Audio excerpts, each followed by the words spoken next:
Hello. ಹ್ಞೂ ಹ್ಞೂ ಹೇಳು, ಕೇಳಿಸ್ತೈತೆ. ಏನು ಹೇಳಿ, ನನಗಂತೂ ನನ್ನ ತಲೆನೇ ಕೆಟ್ಟೋಗೈತೆ ಕಣೆ. ಶಿಲ್ಪಾ ಹಾಂ, ತಗೋ. ನನಗಂತೂ ನನ್ನ ತಲೆನೇ ಕೆಟ್ಟೋಗೈತೆ.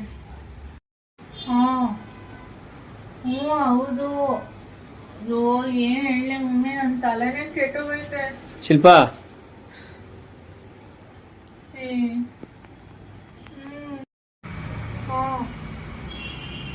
ಅಯ್ಯೋ ಏನು ಹೇಳೋದು, ನನಗಂತ ಹೇಳಿ ಹೇಳಿ ಆಡಿ ಆಡಿ ಸಾಕಾಗುತ್ತೆ. ನಿಜವಾಗ್ಲೂ ಹೇಳ್ತೀನಲ್ಲ, ನನ್ನ ತಲೆನೇ ಕೆಟ್ಟೋಗದೆ ನನಗೆ. ಶಿಲ್ಪಾ ಏ ಸರಿ ಮಮ್ಮಿ, ಇದ್ಯಾಕ್ರಿ ಎಷ್ಟು ದಿನ ಸುಮ್ಮನೆ ಬಾಚಣಿಗೆ ಕೊಡ್ತಾ ಇದ್ದೀರಾ? ಅದು ನೀನು ಆವಾಗಿಂದ ತಲೆ ಕೆಟ್ಟೋಗೋದೆ ಅಂತಿದೆಯಲ್ಲ, ತಲೆ ಬಾಚ್ಕೊ ಅಂತ ಕೊಡಕ್ಕೆ ಬಂದೆ.